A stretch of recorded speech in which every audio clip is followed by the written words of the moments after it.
Welcome to Rosie the Reviewer. We're your hosts. I'm Sam, And I'm Marcia. and we like World War II media, and we want to talk about it. Welcome back to Rosie the Reviewer. This week we're talking about the film From Here to Eternity, which came out in 1953. It was directed by Fred Zinnemann and written by Daniel Teradash.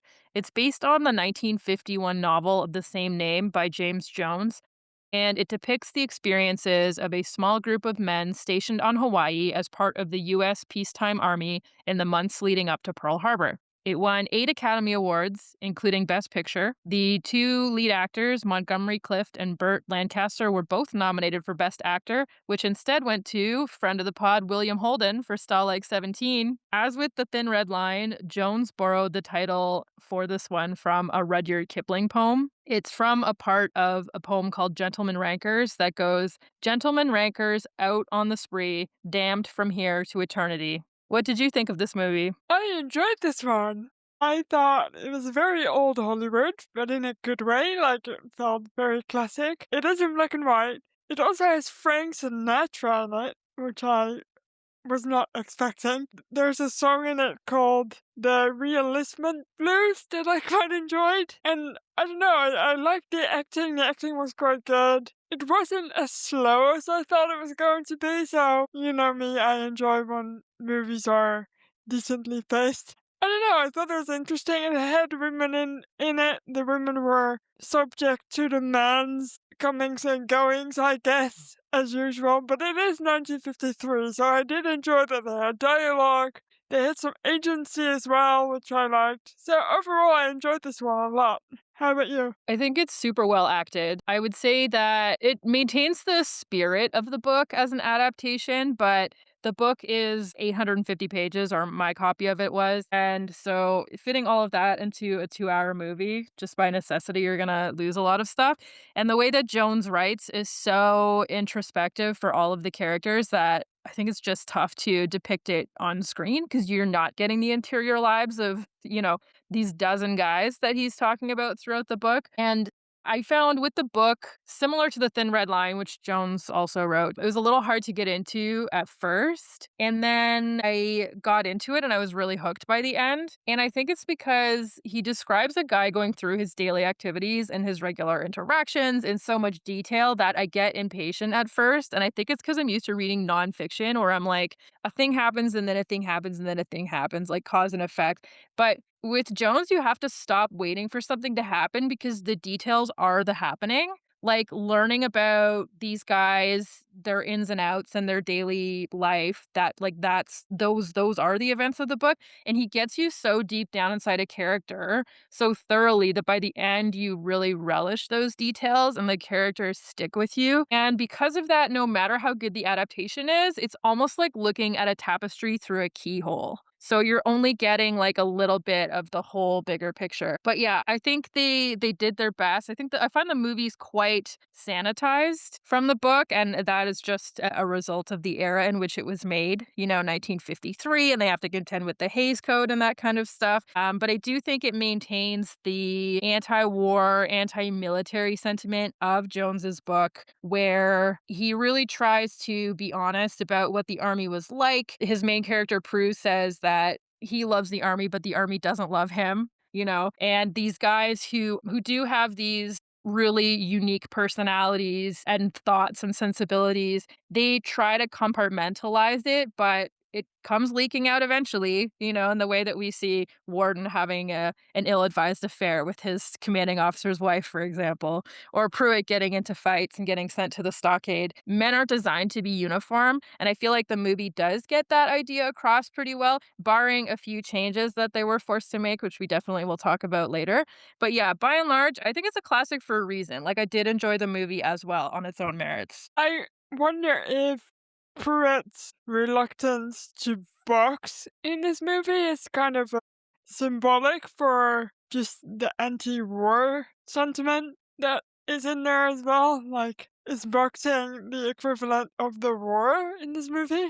Maybe? Could be. Yeah, you could interpret it that way. I guess I did, yeah. And Jones's an interesting guy in his own right. As we mentioned in our Thin Red Line episode, he served in World War II. Much of his work is semi autobiographical. He joined the Air Corps in 1939 and he wasn't allowed to be a pilot because he had bad eyesight. So he transferred to the infantry stationed at Schofield Barracks, which is where the movie takes place and where it was filmed. And he was there when the Japanese attacked Pearl Harbor. So he has a very extraordinary and interesting first person experience there that he really puts a lot of it into his work. And it was actually while playing football at Schofield Barracks that he obtained the ankle injury that would later get him invalided home from the war. And he has this three-book trilogy about the war. So there's From Here to Eternity, then there's The Thin Red Line, and the last one is called Whisper, I believe. And Whisper is about primarily his time in the hospital when he is sent home from the army. So yeah, Schofield Barracks is a major central part of his army experience, and this is what we're seeing in this movie and what you read about in the book.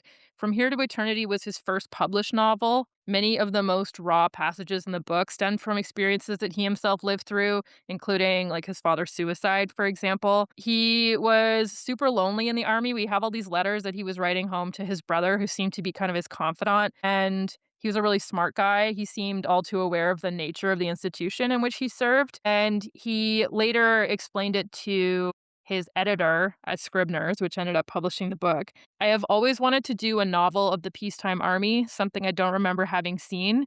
It will depict the small man standing on the edge of the ocean, shaking his fist. And when he completed his trilogy, he explained it as it says just about everything I have ever had to say or will ever have to say on the human condition of war and what it means to us as against what we claim it means to us. Interesting quote. What we claim it means to us is very telling. Yeah, definitely. I need to read these books. I just wish they were shorter. I feel like I would struggle. They are very sprawling. I often feel that novels that exceed like 450 pages don't necessarily need to be that long. But I mean, it's just, it depends on the book, I guess. Like I said, I did kind of have a hard time getting into it. And then you get used to it and it ends up flying by. Yeah, I guess I need to just hunker down one afternoon and just start one and then see how I feel about it. With Jones, I really think you have to sit down and read the first, I don't know, like solid like 70 or 80 pages in one go. Like you need to really like commit and invest yourself. And once that happens, you'll just be like ready to go to read the rest. Okay, maybe I will try, she says, as she has many times before. With that, let's get into the movie.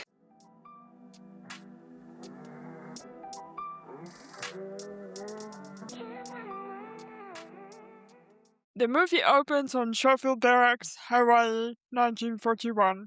We meet Private Robert Ely Pruitt, played by Montgomery Clift, our main character. As he arrives at the headquarters for his new company, he's been transferred out of the Bugle Corps, and now his new company CEO, Captain Dana Dynamite Holmes, played by Philip Ober, wants him on the regimental boxing team.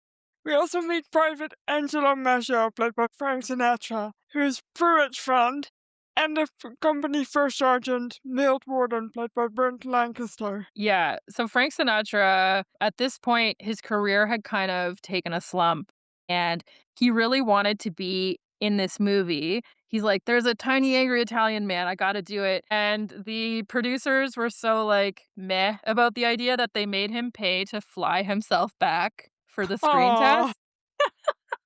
And then when he did the movie, he had to take a pay cut, but he really wanted to play this character. And I think that he made the right call. I think he's great in this. And this kind of reinvigorated his career in many ways. He went on to record many of his most famous songs after this movie.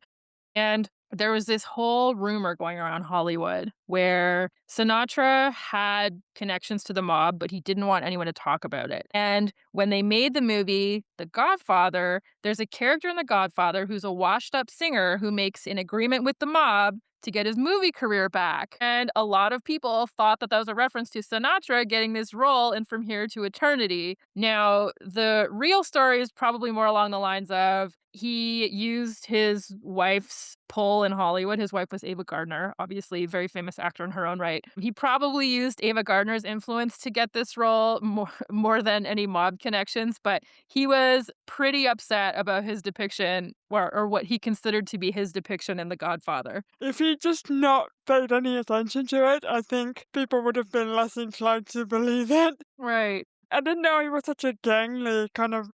I don't want to say ratty because that sounds mean, but he's kind of a funny little man. Yeah. He's definitely like very energetic, very kind of frenetic. The bugle corps is the band corps, right? Basically? Yeah. Yeah. So in the book, loves to play the bugle. He's just a born musician. When he plays taps, it brings him to tears. He loves music so much. And so the fact that he leaves the bugle corps as a matter of principle is so telling about his character that he's willing to shoot himself in the foot like that or cut off his nose to spite his face over something that he loves so much. I also thought that Montgomery Clift, I bet he's not playing the bugle or anything else he's playing in the movie, but it looks really real. It looks really good. So it's not him playing, but he did take, I think it was 6 months of lessons so that he would know how to, like, shape his lips and, like, what to do with his hands and that kinda stuff so that it would look real. It shows, yeah, it's really good. Pruitt refuses to box and doesn't explain why. He says it's a private matter. We will come to find out that he accidentally blinded a man with a punch during his previous amateur boxing career. Holmes is unsympathetic about this. He's like, yeah, yeah, yeah, you punched a guy and you blinded him. It's fine. And he sets out to make Pruitt's life difficult, supported by his quote unquote jockstrap NCOs, including Sergeant Ike Galovich, played by John Dennis. Now, in this company, Holmes is the guy who runs the regimental boxing team. And so, if you want to become an NCO, you have to box. And if you don't want to box, then he's going to make your life miserable by forcing everyone to give you what they call the treatment in the book, where it's like everyone just dogs you until you want to quit. He even tries to court martial Pruitt at one point, although Sergeant Warden cleverly talks him out of it. Sergeant Warden is a super interesting character in the book because, like, I don't want to say he's the grouchy guy with a heart of gold because that is way oversimplifying it. And he is a shithead a lot of the time. But he also, like, he just has this innate thing about officers where he's like, Pruitt's a good soldier and Holmes is being an asshole. Ergo, I am going to sneakily be annoying to Holmes. It also feels like Warden is really running the show while Holmes is kind of away a lot on having affairs with women and doing shit and not being a very good CO. Yeah, definitely. Warden definitely has everything under control. There's a part in the book towards the end when the attack on Pearl Harbor happens. Warden is in the mess hall. He's still drunk from the night before. They realize what's happening, and he immediately turns to the mess hall chef and he's like, "Put on a bunch of coffee, make sandwiches, do this, do that." And then he turns to the orderly room guy and he's like, "Go and get this organized." And then he turns to the other guy and he's like, "Go get this and this and this and bring them up onto the roof so we can take on the Japanese." And he gets everything all sorted. And then their CO shows up and he's like, "Warden, what are you doing on the roof? You should be down here organizing the company." And Warden's like, "I did it already." And he's like, "Well, did you talk to the kitchen guy?" And he's like, "Yes." And he's like, "Well, did you talk to the orderly?" He's like, "Yes." And the guy's like, "Well, come down here anyway." Like he just can't believe that Warden just has it all in hand, you know? Yeah, I liked Warden too. I thought he was, even for a movie that's so classic and so old, where characters sometimes can feel a little bit two-dimensional. I didn't get that from either Pruitt or Warden, to be honest. I feel like these characters are all pretty. Maybe it's the acting. Yeah, the acting is really phenomenal. It is really good, and their relationship is so interesting in the book. Just as time goes on, they obviously have such a high degree of respect for each other, but at the same time, both of them thinks that the other one is like a little bit unhinged, you know?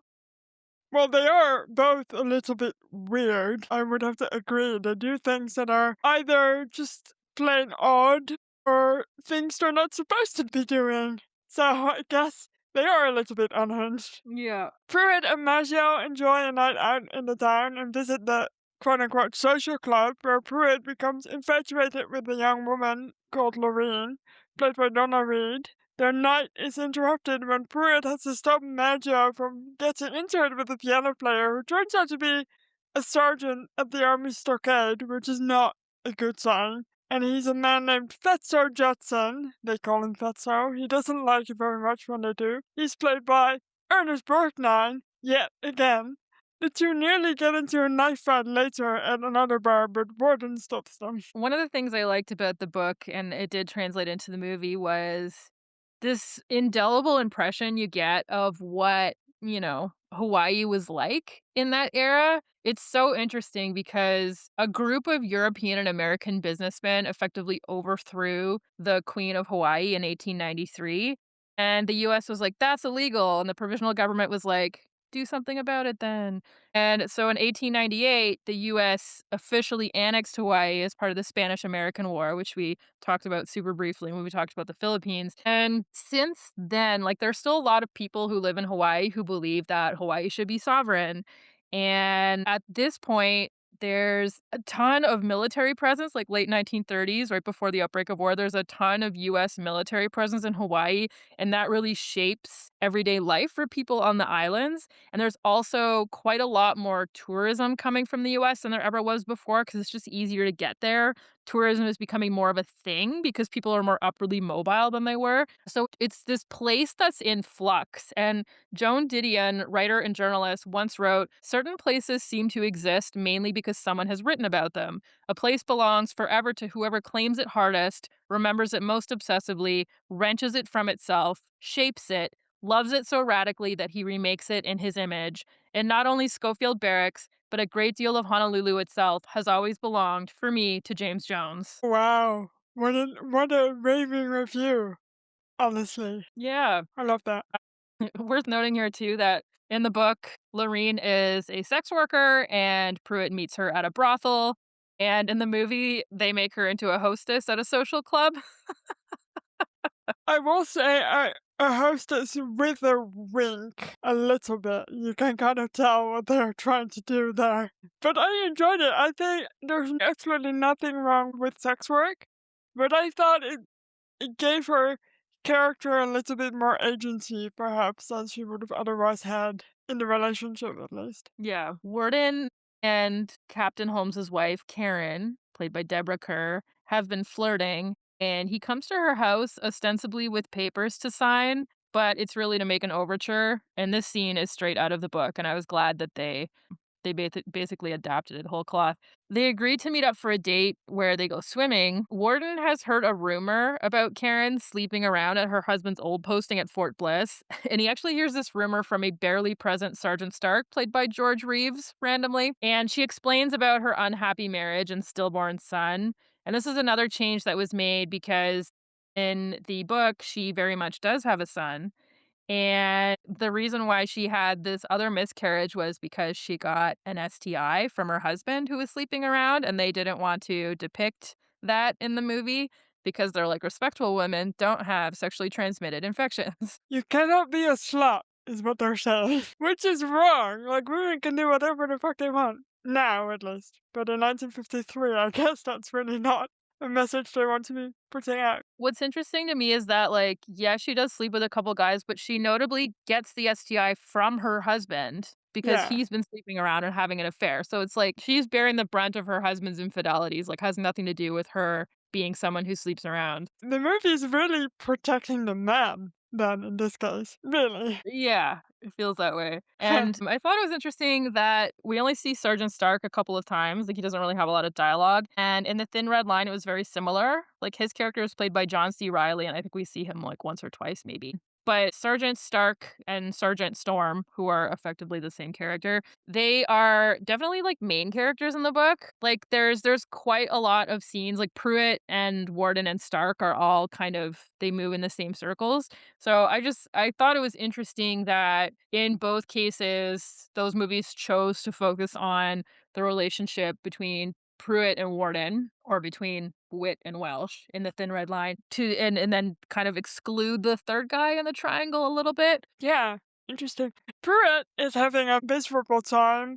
While he's cleaning up in the gymnasium, Galovich taunts him. Pruitt mouths off and walks away, which earns him climbing a mountain in full gear twice since he refuses to apologize on principle. Which, to be fair, he's being kind of tortured, like a modern form of torture the entire time. Yeah.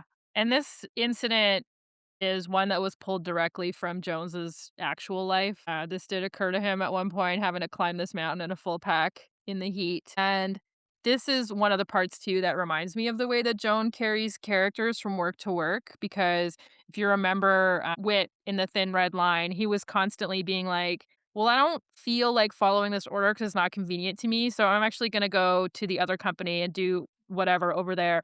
And then when they replaced the CO, he's like, "Actually, I'm coming back because I felt like you did the right thing." And he's really behaving in a way that you can't really act in the army or you're gonna get in trouble, but he just has this fierce independence streak that he can't let go. These characters appear again in Jones's final novel in 1978 under different names again.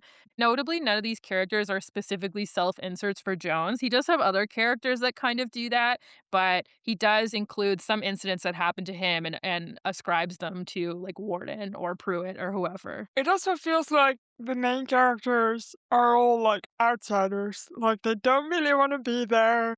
They'd rather be doing something different, but at the same time, they also want to eventually want to stay in the army and do their job or duty or whatever.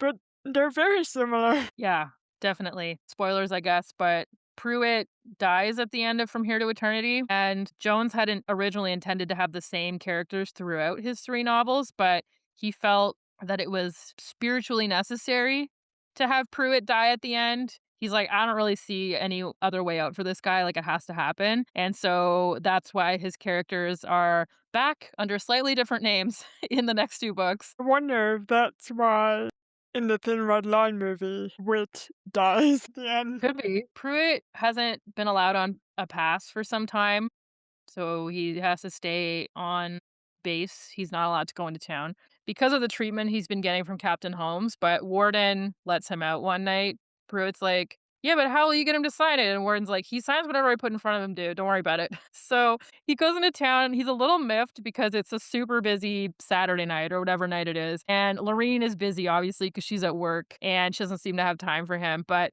she displays a moment of vulnerability when she admits to him that her real name is, in fact, not Lorraine, but Alma. Yeah, just I really like that they just revealed her very common, simple name instead of the more exotic Loreen that she's been called by her boss. Yeah. And then in the same moment, doesn't she also later still show up to the bar where he is at? Is it this scene or did I misunderstand? Maybe. I don't I think she says I don't have time and he kind of fucks off and then later he's at the bar where Maggio also is. And Right, right, right. she shows up anyway, so she does come after him, which I Makes thought was sense. sweet, but also give this woman, let her do her job, let her make some money. Come on, guys, she doesn't have to do whatever the man wants her to do. Yeah, let her make that bank. Come on now. Exactly. Maggio, meanwhile, is too slow getting dressed and gets assigned guard duty as a result. Unfortunately, he gets drunk and wanders off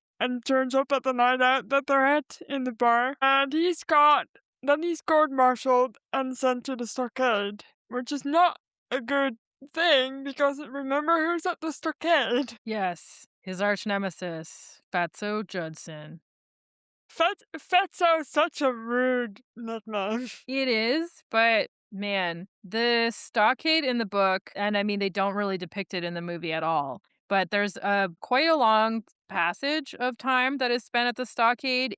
And it's like these guys will get taken away and put in, they call it the hole, where you're in just like a dark room for 3 days or 6 days or however long they feel like putting you in this dark room. And like they'll come every intermittent period of time and just beat the shit out of you and you don't get enough food when you're in there. And they're making these guys, when they're not in the hole, they're breaking rocks in the hot Hawaiian sun using like a 16-pound hammer. And the guards can beat the shit out of them for, not making their bed correctly or whatever. It's just brutal. Like they're having a terrible time. And I mean, we'll talk about this more later, but they were made to change a lot of these details when it got made into the movie because the army didn't want to admit that they had this kind of structural abuse happening. Yeah, that's not a very good postcard from the military. Right. Pruitt asks Lorene to marry him, but he soon learns that Lorene intends to return to the mainland to marry after she makes enough money. She's like, I'm gonna go marry I'm gonna go build a house for me and my mom. I think in the book she wants to marry a rich guy. But anyway, she's gonna go back to the mainland. She's not gonna be here forever.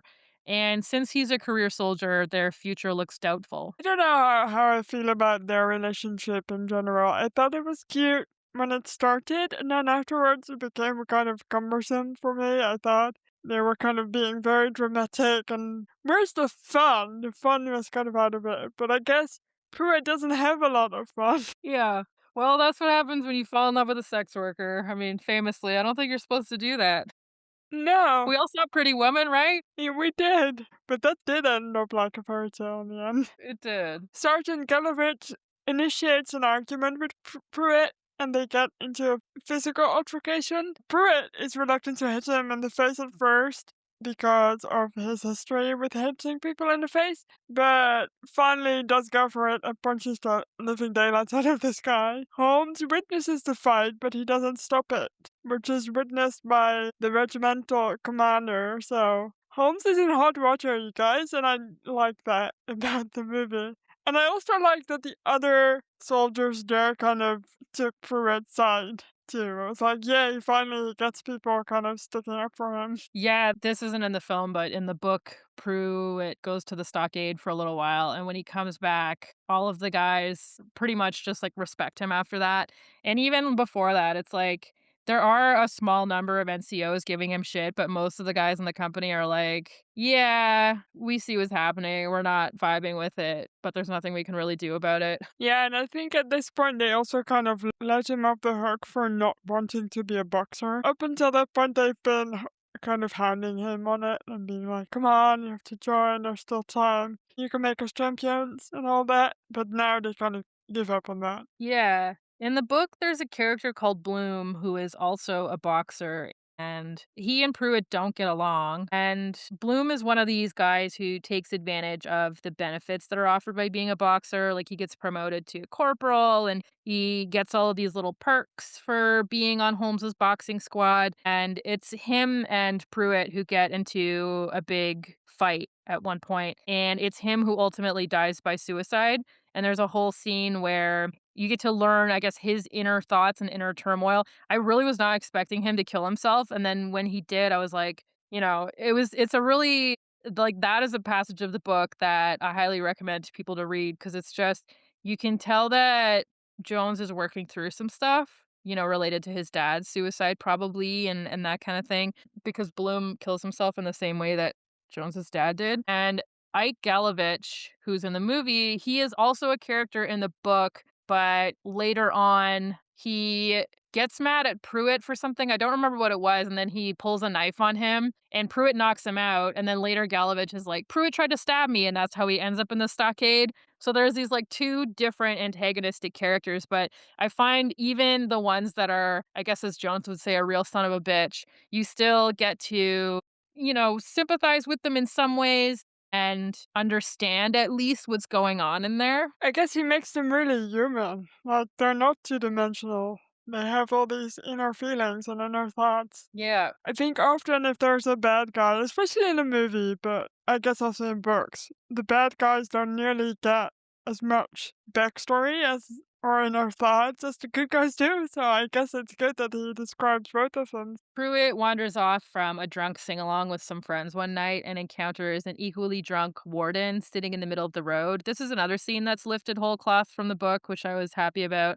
They are nearly hit by a car, but neither is too concerned. They're doing that drunk guy thing where they're like, no, you get off the road so you don't get hit by a car. No, you have so much to live for. You get off the road so you don't get hit by a car. It really made me chuckle when I was reading it in the book too. And just then, a wounded Maggio staggers up, having escaped from the stockade. His injuries, the result of having been beaten by Fatso Judson, are so severe that he dies. He was dying for so long in this scene. I was like, is he dying? Is he surviving? What's happening? Yeah.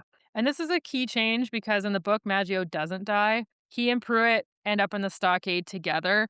But Maggio goes a while before Pruitt. So by the time Pruitt gets in there with him, Maggio has changed a lot.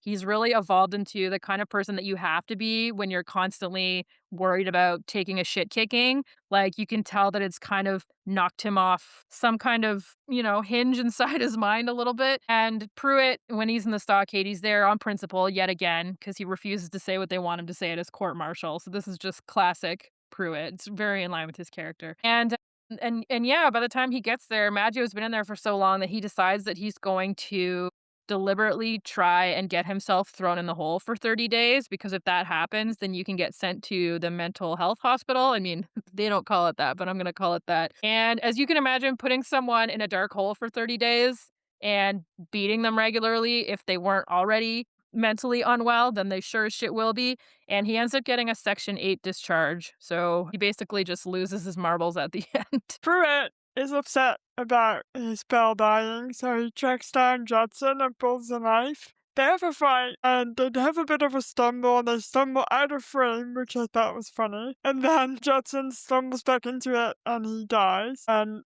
we find out that Pruitt has stabbed him and killed him, but he's also injured himself. Unable to return to the army post because he fears that Judson's death will be tied to him, which is not unreasonable to think. He goes to Lorene's, and Warden, the good man that he is, covers for him while he's AWOL. I enjoyed it in the book because he decides that he's gonna go on furlough so he can go hang out with Karen for a few weeks. And she's like, bro, I can't just like leave for a few weeks and go with you on a vacation. And he was like, yeah, yeah, yeah, it'll be fine. So they end up going on this vacation. It sucks. Like, they don't have a good time. And then when he comes back, the guy who's been covering him while he's been gone is like, well, by the way, Pruitt hasn't shown up the last 3 days. And Warden's like, "So?" And the guy's like, "Yeah, so I just put that he was here." And Warden's like, "Fucking why?" And the guy's like, "Well, I figured you wanna deal with it when you got back." And Warden's like, "For fuck's sake." So now he feels responsible, right? He's like, he didn't make this decision himself, but he's like, "All right." So he ends up marking Pruitt as present for as long as he can, because Warden knows who killed Fatso Judson. He's not an idiot. And he's like, at least if I can say he was here for another week, then they won't draw like a link between his absence and Fatso Judson's death.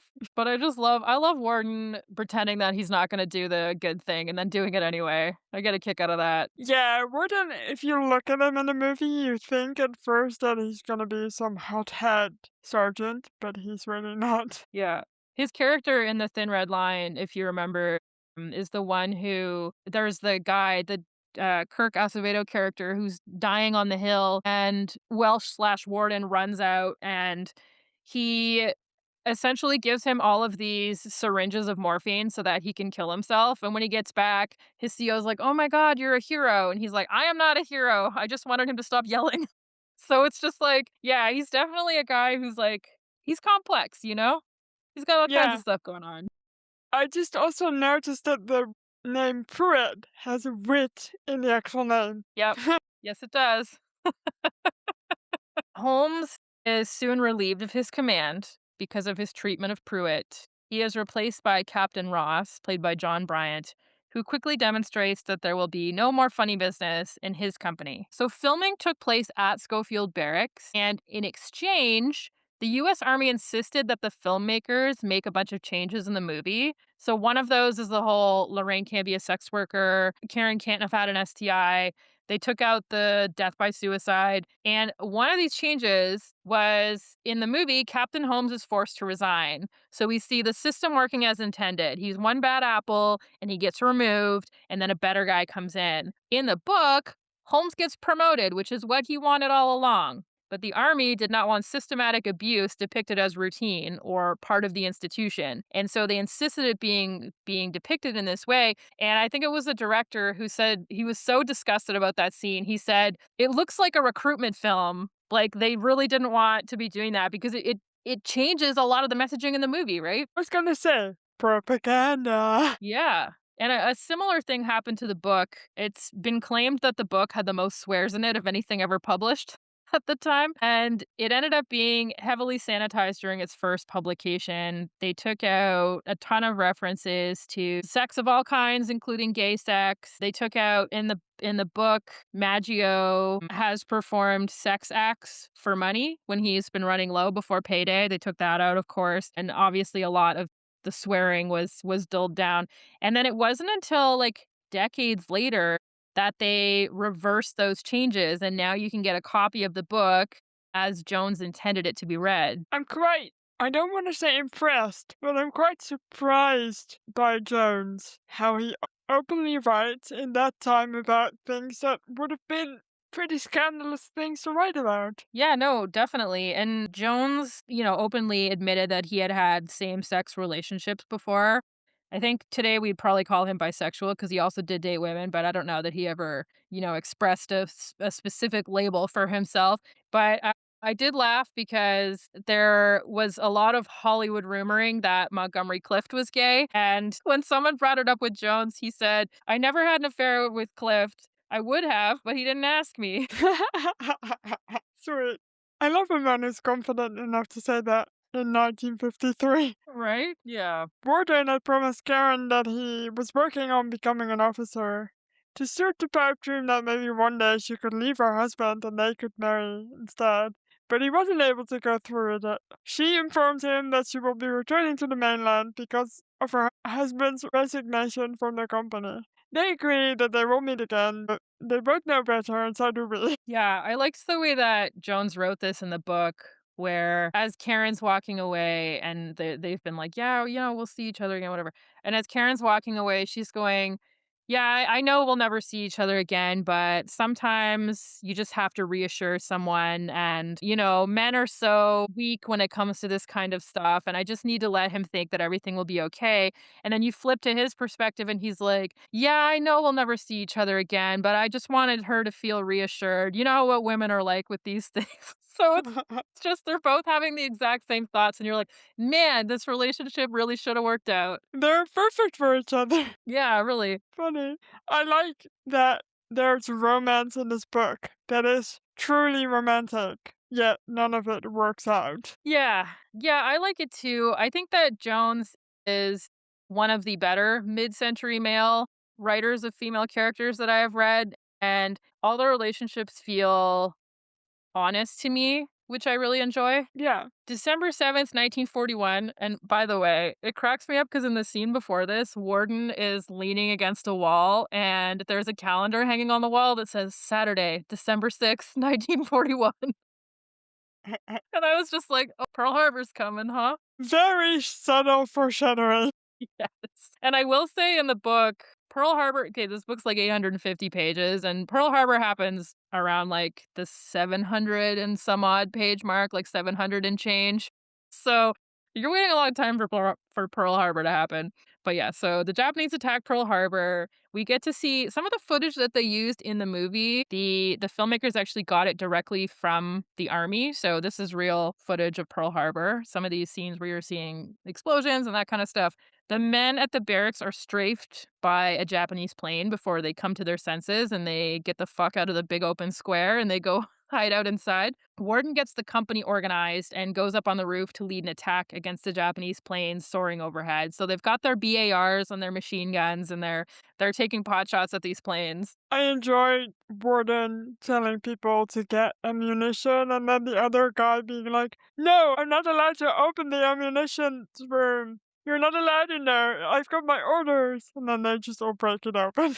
Yeah. That was also a scene from the book, which I did enjoy. Like, dude, you're being attacked by the Japanese. Why the heck would you keep following orders? I know. It's just so indicative of everything that Jones had to criticize about the army, Yeah. following orders even when it doesn't make sense. I have a passage from the book where, as I mentioned, you get a whole ton of buildup to Pearl Harbor. And so I'm just going to read you the passage where it actually happens. And Jones wrote, so the passage is from Warden's point of view, but what happens to Warden is largely what Jones experienced. Jones was in the mess hall.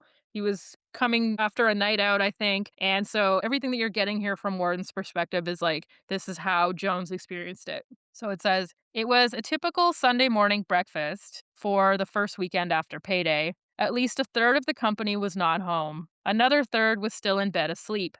But the last third more than made up for the absences in the loudness of their drunken laughter and horseplay and the clashing of cutlery and half pint milk bottles. Warden was just going back for seconds on both hot cakes and eggs with that voracious appetite he always had when he was drunk. When this blast shuddered by under the floor and rattled the cups on the tables and then rolled on off across the quad like a high wave at sea in a storm. He stopped in the doorway of the KP room and looked back at the mess hall. He remembered the picture the rest of his life. It had become very quiet, and everybody had stopped eating and looked up at each other. Must be doing some dynamiting down to Wheeler Field, somebody said tentatively. I heard they was clearing some ground for a new fighter strip, somebody else agreed. That seemed to satisfy everybody.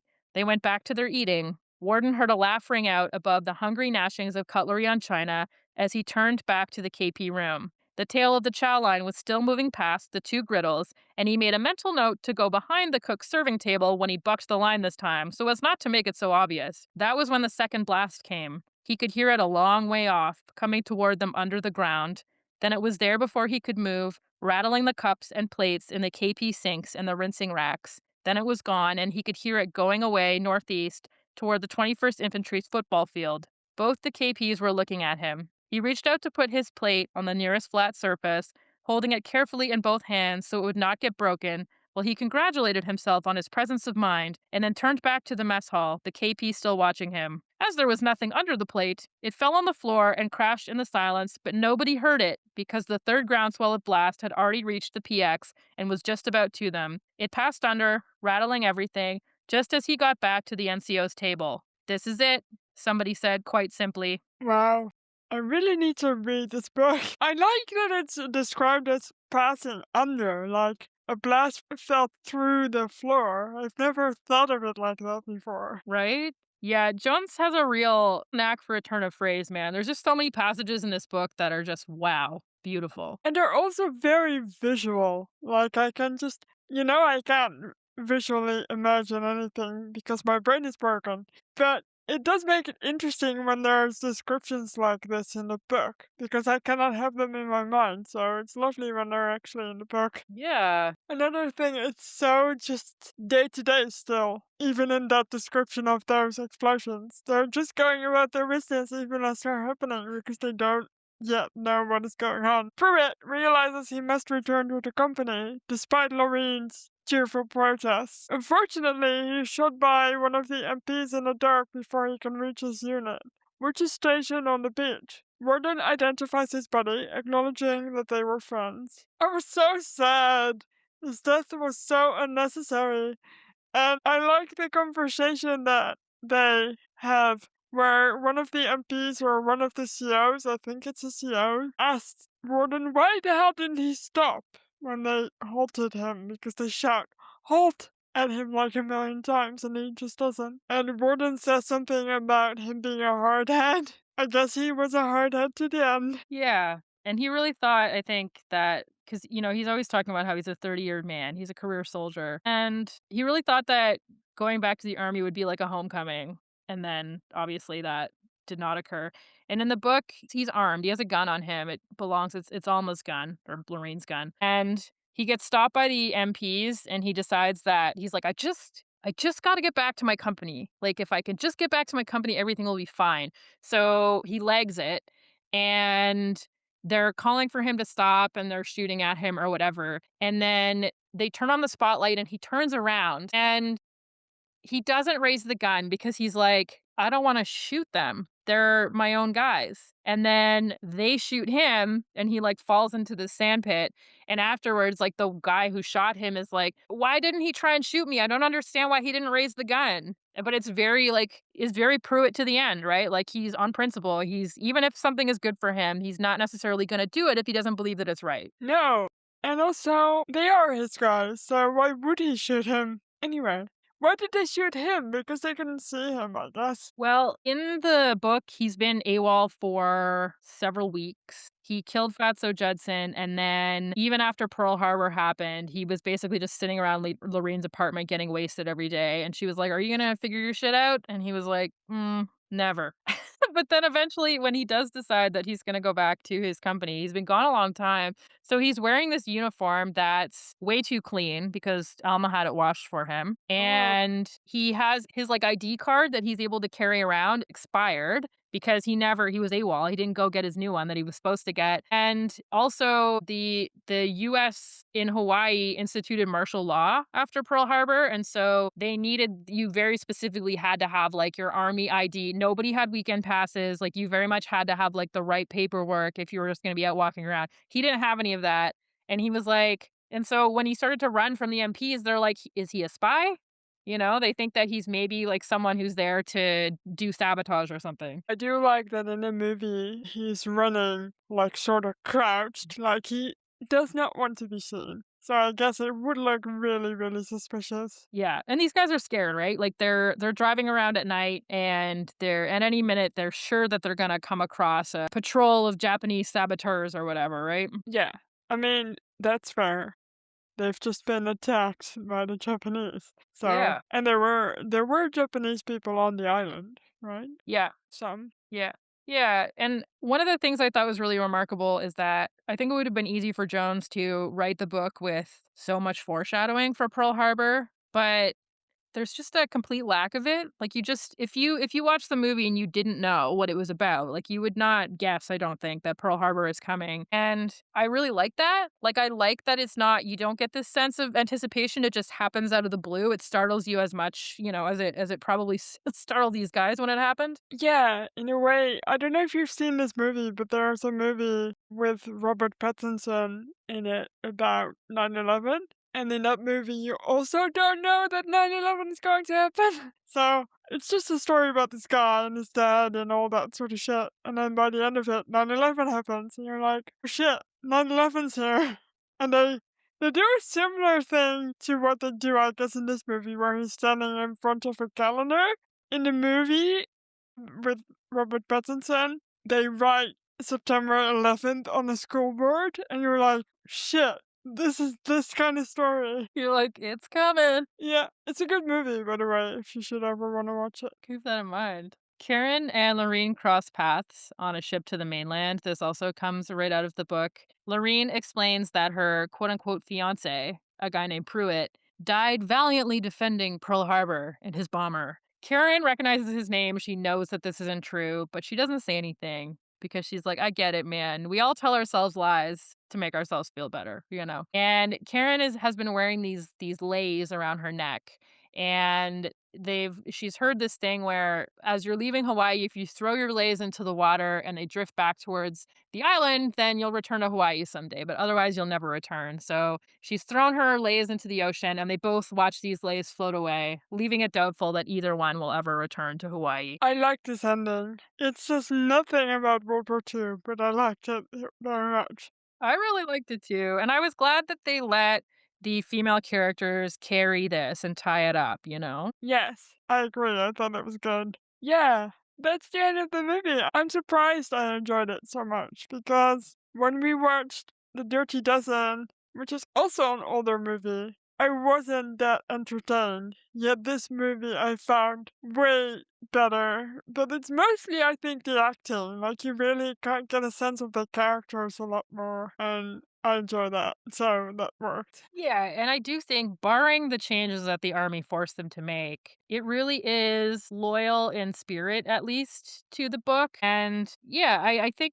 that matters. And I think that in as much as it's a depiction of the peacetime army and the events leading up to America's entry into World War II, we haven't really seen a movie like that before that's kind of like honest about what the army was like and the building blocks or the foundation of the regular army that existed before these like hundreds of thousands of draftees and volunteers poured in after Pearl Harbor. Yes, I agree. Maybe that's what makes it so fresh, too. I'm so glad I liked it. I was really afraid of being kind of bored. But no,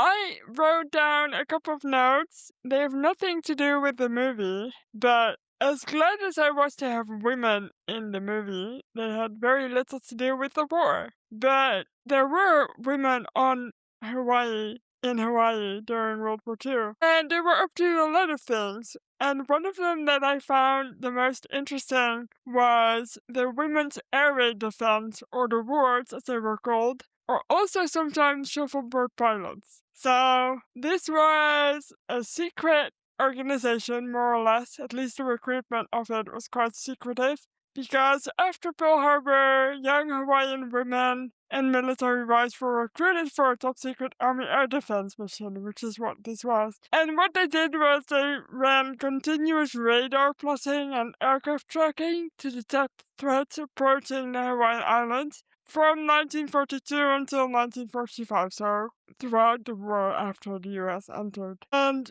we've seen this before with the Brits, basically. And if you want to see some more women doing radar stuff, you should watch the Battle of Britain movie and then listen to our episode about that. But the wards, these women were recruited if they were between the ages of 20 and 34, had no children, and they had to pass the physical and army intelligence exams. And they were pretty badass because they would work 6-hour shifts, then they would get 6 hours of free time, and they would continue to do that for 8 days before getting only 32 hours off. So basically, all these women were working in shifts of 24 hours a day, which is pretty crazy to me. Besides being on Honolulu, there were also stations opened on the islands of Maui, Hilo, and Kauai. And on February 1st, 1942, 104 wards began working in a secret tunnel at Fort Schaffner. And I think this is where Pruitt is transferring from in the beginning of the movie. I think he mentions Fort Schaffner. And they nicknamed this tunnel the Lizard. And this is where they operated around the clock until the war ended, after which they were disbanded eventually. So I thought it was pretty neat that there were women out there making a real difference to the war effort on Hawaii, because many of these women were tracking planes, and some of them even had their husbands on it. They were tracking people going away and also being taken prisoner by the Japanese, and they would have their husbands on the planes and they would know that they were on it, which is pretty badass, you know? Yeah, definitely an incentive to be on your A game. And they were called shuffleboard pilots because if you've seen the Battle of Britain and many other kind of control room movies, you will see a big looming table with a map on it, and you'll see women pushing these little miniatures of ships and planes over the board, and that is why they call them shuffleboard pilots, which I think is so cute. Yeah, and especially badass because the army evacuated any woman who wanted to be evacuated effectively. Well, any American woman who wanted to be evacuated. So a lot of these ladies could have gone home and they didn't. Nope, they decided that they wanted to be a part of the war effort, and they were monumental in these radar operations. And I think at the time radar was pretty new too, so they were doing groundbreaking tracking. I also found something else that women were up to. I found a little quote from the then Honolulu Star Bulletin reporter Elizabeth McIntosh, and she is so interesting because she went on to work for the OSS because she spoke fluent Japanese. She taught herself Japanese. So she was eventually sent to India to mess with the Japanese there and create a whole lot of propaganda. And I'd love to read more about her. I'm sure there's a lot more of her out there. But she wrote, "For 7 ghastly, confused days, we have been at war. To the women of Hawaii, it has meant a total disruption of home life, a sudden acclimation to blackout nights, terrifying rumors, fear of the unknown as planes drone overhead and lorries streak through the streets. The 7 days may stretch to 7 years, and the women of Hawaii will have to accept a new routine of living. It is time, now, after the initial confusion and terror have subsided, to sum up the events of the past week, to make plans for the future." Hell yeah. She was there for a long time, and both her parents were also journalists. That's cool. I found another thing about women on Hawaii, so I guess I can tell you one more cool thing. There was an Hawaiian lady who was considered a Rosie in a way.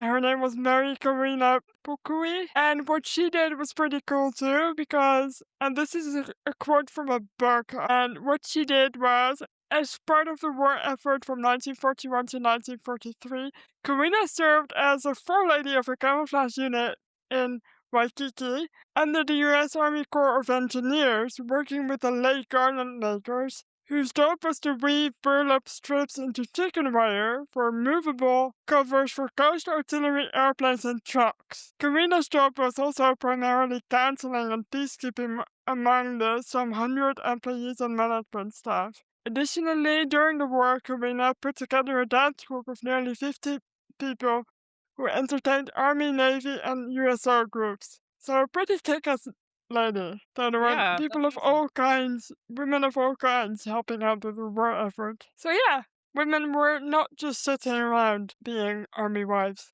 which is good. I guess we have to rate this movie, but before we rate the movie, I'd like to remind you that you can follow us wherever you get your podcast, or you can send this episode to your friend. Every time you send this episode to a friend, Frank Sinatra gets a movie role from his dubious mob connections. I'd love to see him in something else. I don't think I've seen him in anything besides this, but I guess I If need you to watch more golden oldies. For sure, most of his early stuff was musicals for obvious reasons. I don't know. I think this is the first thing I've seen him in where he didn't sing really. And they make other people sing a song for like 2.5 minutes or something. And he's not in that. So the song "The Reenlistment Blues" that was made for this movie, it's from the book. Pruitt and his musician friends write it together, and they don't manage to quite finish it. And then right before he decides that he's gonna go back to his company after he went AWOL, he writes the last, like, couple lines or whatever, and he folds it up and puts it in his pocket.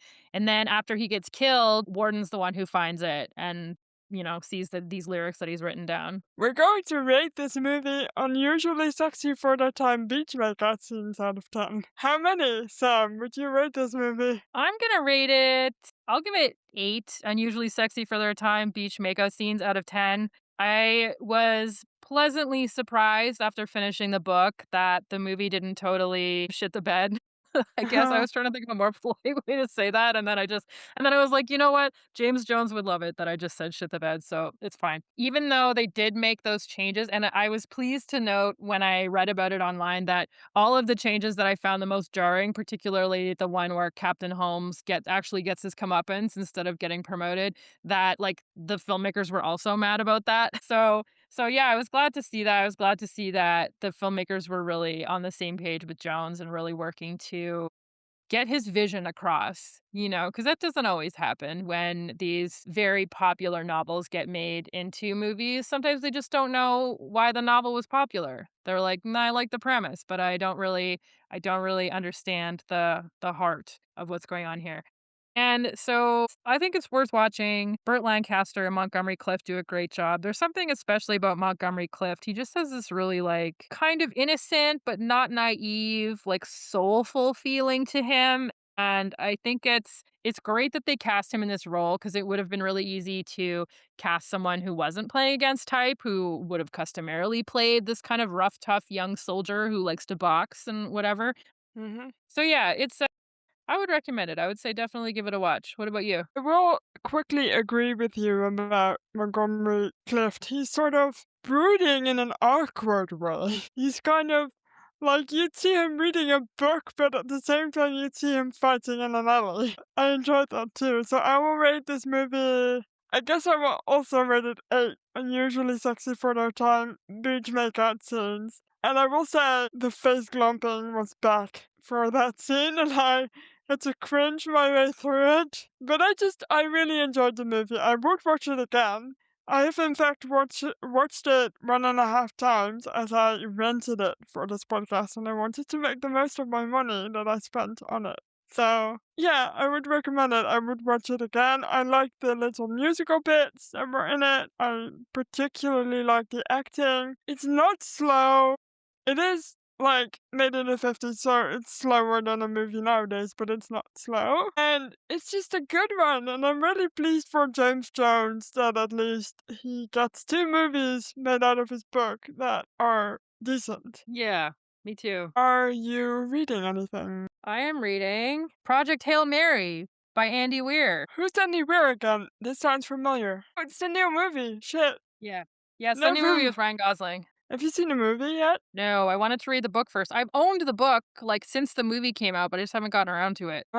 You've been reading too many World War II novels. And I know. anyway, I would like to thank you for listening to yet another episode of Rosie. You can follow us wherever you get your podcasts and rate us 5 stars. You can send this episode to a friend. You can follow us on Instagram at Rosie the Reviewer Podcast, or you can visit our website, www.rosieTheReviewer.com. And we'll see you next week. Bye.